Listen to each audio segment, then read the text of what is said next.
Отец, всю жизнь я провел в служении. Дому, долгу, войне.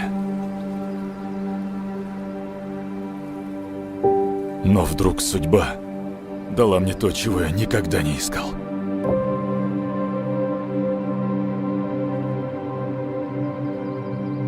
Дитя.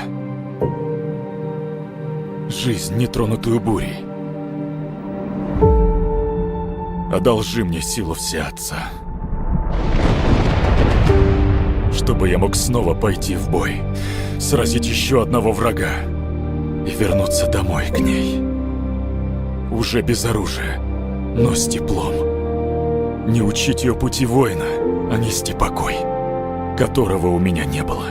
Прошу, Отец, услышь мои слова.